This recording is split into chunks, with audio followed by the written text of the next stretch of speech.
This is my Brasileirao 2013 season preview.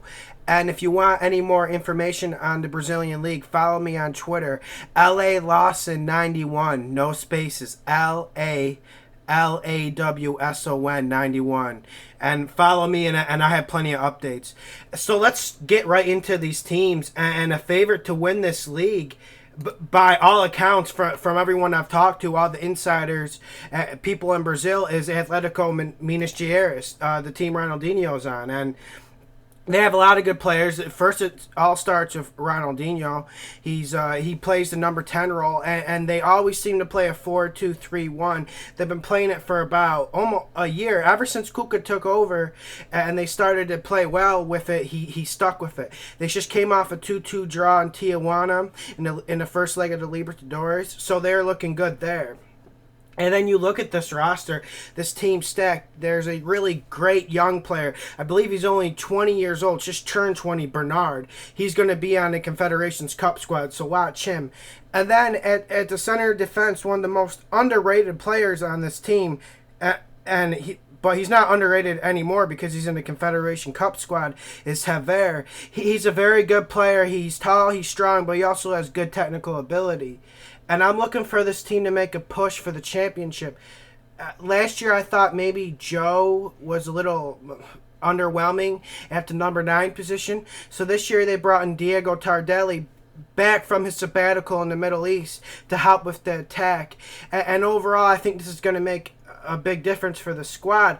My only complaints is the volante position. Is Leandro Donizetti going to continue his good form? Is Pierre going to step it up? And what I've seen from Gilberto Silva, who was also a big signing this year, I don't know if he's up to the task anymore. I think he's a little bit old. So that's one thing to watch for this team. I personally think this team is a title contender. They're going to be top 3 no matter what. And they might even come up with a Libertadores. And then we got to go down. We got to go down to Curitiba for Atlético Paranaense. And then you look at this team, and they're newly promoted from the Serie B. There's not a whole lot to say from them. A lot of people are really high on this midfielder, Paolo. He's an attacking midfielder, but other than this, I don't like too much of this team.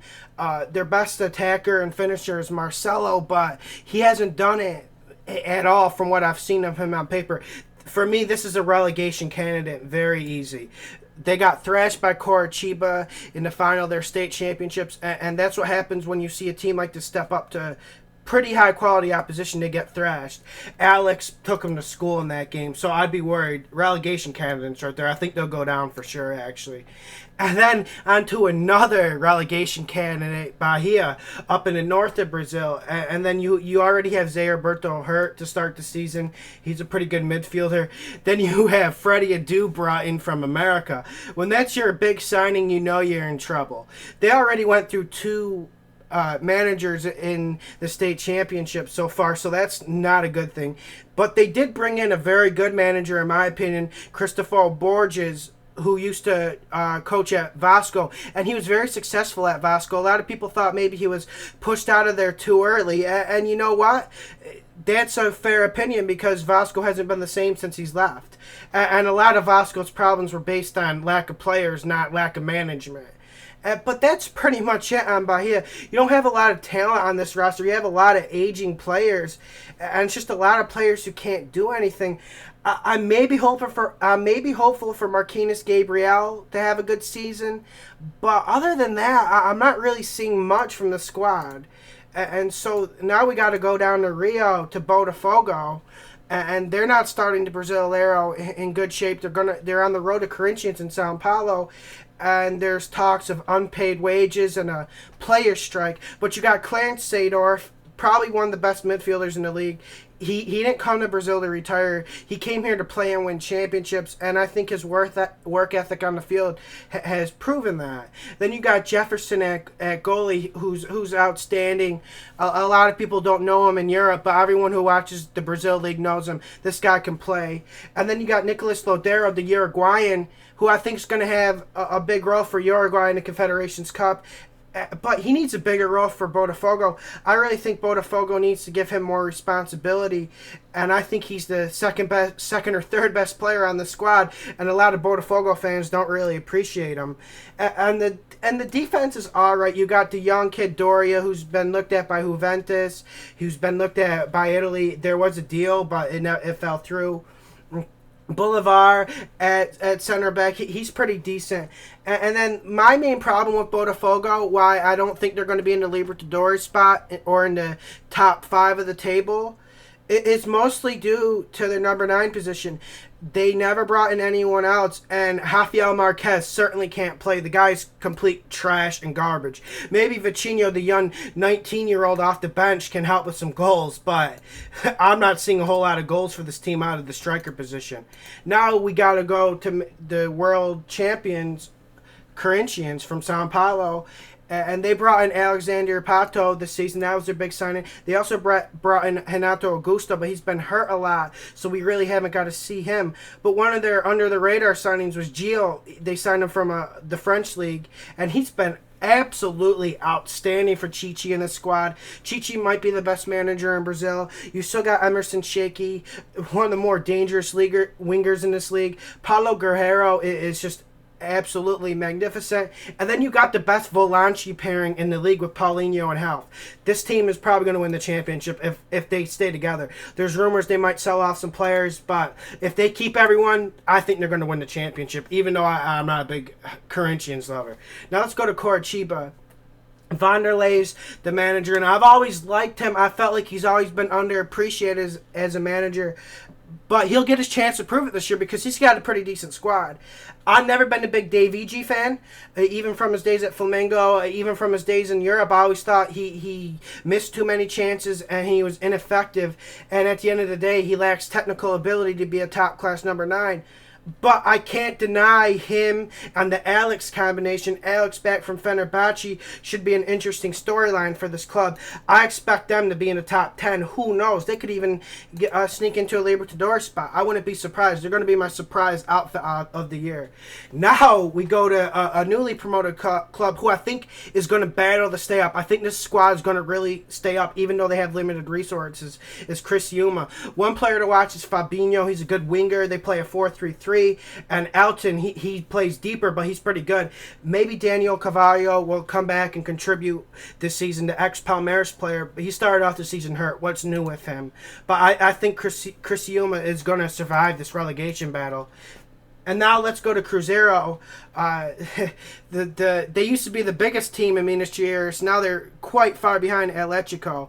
But they did bring in a big signing, Dede, and they also brought in Diego Souza, who I'm a big Diego Souza fan. Anyone who watches the Brasileirao knows Diego Souza can play. This guy can play, but still they're mid-table. Dede and Diego Souza isn't going to be enough to make the difference for the squad.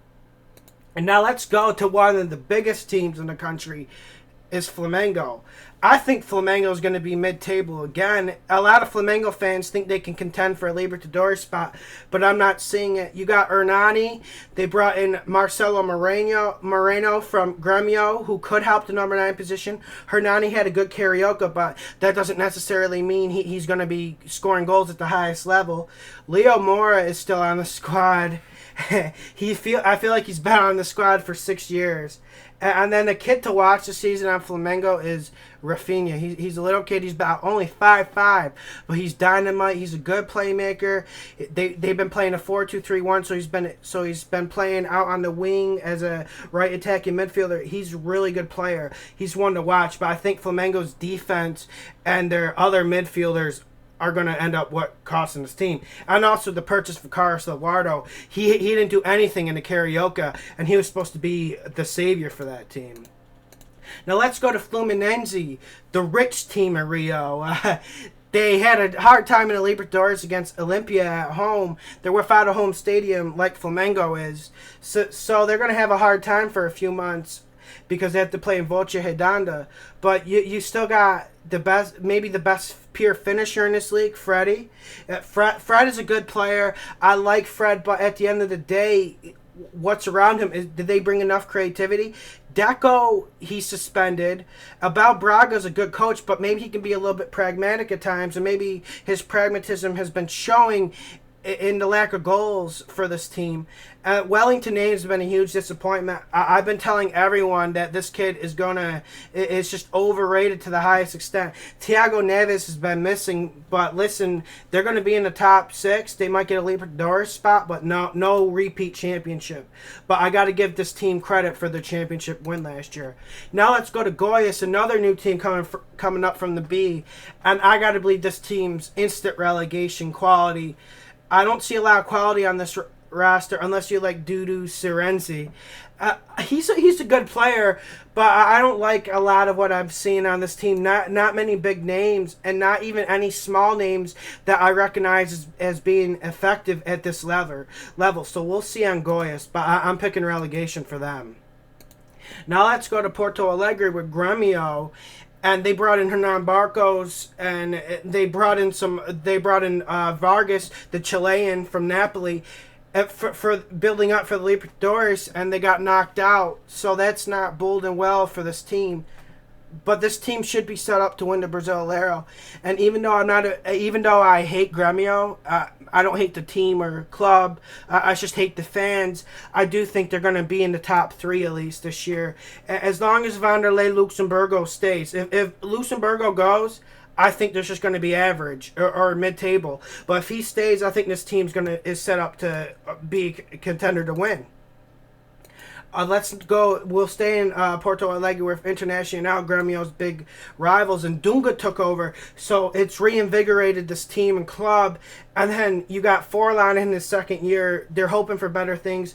Leandro Damiao needs to have a better year. He took a step back last year. And then you got a young midfielder named Fred, who I think he's a good player. But is he going to step up in his maturity and reading of the game? That's a big question. But Dunga should get this defense in shape. They brought over Juan from Roma, so Dunga has to be a little bit confident. And they brought in Williams over from Udinese after he went there from Flamengo and failed.